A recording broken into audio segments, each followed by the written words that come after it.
तो next slide में है हमारा स्टील इंडस्ट्री ग्रोथ। तो यहाँ पे बताइए, क्योंकि हमारा जो सेक्टर है जिसमें ये लॉयड इंजीनियरिंग वर्क्स लिमिटेड काम करता है वो है स्टील का। तो स्टील में क्या है, अब ये स्लाइड ना बहुत ज़्यादा इंपॉर्टेंट है। यहाँ पे काफ़ी सारी चीज़ें मैंने मेंशन की हुई हैं, आप खुद बाद में भी देख सकते हैं, बट ये स्लाइड काफ़ी ज़्यादा इंपॉर्टेंट रहने वाली है। तो यहाँ पे बताया है इसने कि स्टील इंडस्ट्री जो है ना 10% पर ईयर ग्रो कर रही है, ठीक है। एंड गवर्नमेंट, ये जो है गवर्नमेंट का है, government is seeking to add 100 million ton in next 10 years. 100 million ton मतलब 10 मिलियन टन एवरी ईयर, ठीक है। अगले 10 साल तक तभी होंगे। अभी जो करंट है वो 130 मिलियन टन है स्टील का। एंड अभी नेक्स्ट 10 ईयर्स में 230 मिलियन टन हो जाएगा। तो ये मैंने टेंटेटिव यहाँ पे ग्राफ बनाया हुआ है कि नेक्स्ट 10 ईयर्स में यहाँ पे कहीं होगा एंड अभी यहाँ पे कहीं है। तो 230 मिलियन टन ये हो जाएगा। अब यहाँ पे बताया है कि each million ton to set up the cost is 4,000 crore capex. तो 4,000 करोड़ जो है वो हमारा, सॉरी ये 40 हो गया, 4,000 करोड़ जो है हमारा 1 मिलियन टन के लिए लग रहा है। तो 10 के लिए हमारा कितना लगेगा, 40,000 करोड़, करोड़ में ये। और हमारा जो 100 मिलियन है उसके लिए लगेगा लाख, 4 लाख करोड़ की जो है कैपेक्स टोटल मार्केट साइज है। तो यहाँ पे इन्होंने बोला है कि जो 10 ईयर्स में, शॉर्ट टर्म में देखते हैं, 10 ईयर्स में 100 मिलियन ये ऐड करने वाले हैं, ठीक है। 10% के रेट से ये बढ़ रहा है। And each million ton 4,000 crore capex लगता है and total market size is 4 lakh crore capex ये आने वाला है इस इंडस्ट्री में।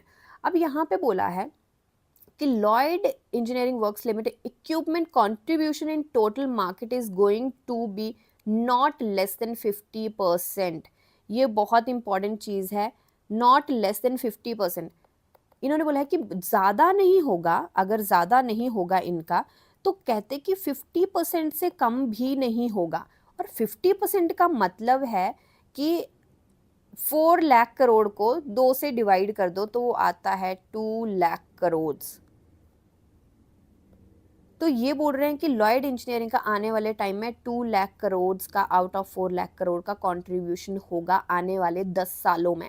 आने 2 लाख करोड़ बहुत बड़ा अमाउंट होता है। एंड ये वर्ड्स जो हैं वो मेरे नहीं हैं, ये वर्ड्स हैं प्रमोटर के, जो यंगेस्ट प्रमोटर हैं हमारे कृष्णा गुप्ता जी के। ये वर्ड्स हैं कि ये होगा, not if not more than not less than 50%, मतलब 50% कम से कम 2 लाख करोड़ इस कंपनी का कैपेक्स इन इसमें कंट्रीब्यूशन रहेगा इस स्टील इंडस्ट्री में, और इक्विपमेंट्स इसके रहेंगे उतने। तो ये बहुत बड़ी बात होती है, ये यहाँ पे पूरी इंडस्ट्री को खाने वाली बात हो रही है। And these are not just my words, ये मैं सिर्फ आपको ट्रांसलेट करके बता रही हूँ, क्योंकि उन्होंने इंग्लिश में बोला, मैं हिंदी में सिर्फ ट्रांसलेट करके बता रही हूँ। एंड ये बहुत बड़ी बात है। अब मेरे को बताइए कि अगर लॉन्गर रन के लिए अगर देखें तो ये कंपनी मल्टी मल्टी मल्टी पता नहीं कितने मल्टी बैगर्स बनने वाली है, आने वाले टाइम में बहुत बड़ी जाएगी। तो जो मैंने थंबनेल लगाया है वो फालतू नहीं लगाया है। कुछ लोग ने जब स्टार्टिंग में देखा होगा तो सोचा होगा कि आगे गप्पे मारने यहाँ पे, बट ये गप्पे नहीं है, ये प्योर फैक्ट्स हैं। इनको ढूंढ के लाने में मुझे बहुत टाइम लगा है। एंड एक और चीज़, मैंने ये चीज़ कभी भी नहीं बोली है, बट जिसको ये वीडियो अच्छी लगी होगी, क्योंकि मैंने इसमें बहुत मेहनत करी है, लिटरली मैंने बहुत मेहनत करी है सारे फैक्ट्स को लाने में, वीडियो बनाने में, हर एक चीज़ को अरेंज करने में, ऊपर नीचे सारा कुछ देखने में। तो आई रियली वांट कि यहाँ पे कुछ सुपर थैंक्स तो मेरे को आ ही जाए।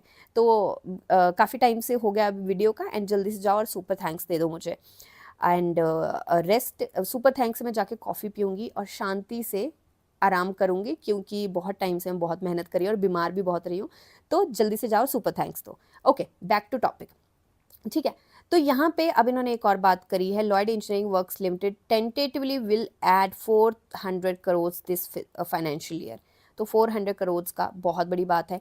इनका इन्होंने 50 करोड़ के आसपास था इनका चलो इसके बारे में बात करते हैं आगे, रेवेन्यू के बारे में भी बात करनी है।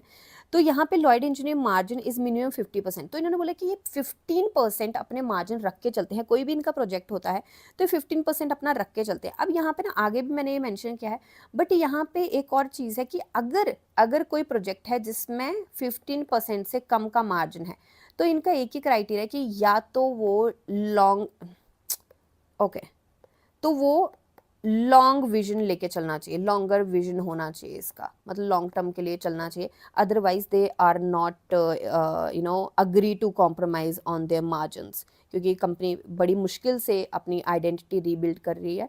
तो अच्छा, यहाँ पे एक और चीज़ है, Lloyds metal and energy is also a client of Lloyd engineering works limited and they work on competitive basis. अब इस वर्ड का मतलब क्या होता है, दो वर्ड्स का, इन दो वर्ड्स का मतलब ये है कि वो ऐसा नहीं है कि लॉयड मेटल जो है आके सीधा पकड़ा देता है इनको ऑर्डर, ऐसा नहीं है। ये कॉम्पिटिटिव बेसिस पे काम करते हैं, मतलब ये भी टेंडर्स वगैरह निकालते हैं, देखते हैं कि जहाँ पे इनको कम से कम चीपर इनको अपना ऑर्डर एग्जीक्यूट करा सके तो वहाँ से लेते हैं। अगर वो criteria Lloyd engineering works limited करता है केटर तो वो उससे करवाएंगे, अगर कोई और उनको ऑफर करा है तो किसी और से करेंगे। तो यहाँ पे लॉयड इंजीनियरिंग वर्क्स लिमिटेड का एक client Lloyd metal and energy भी है। तो ये लॉयड मेटल एंड एनर्जी जो है वो also expansion phase and Lloyd engineering works limited building equipments for Lloyd metal and energy. ठीक है।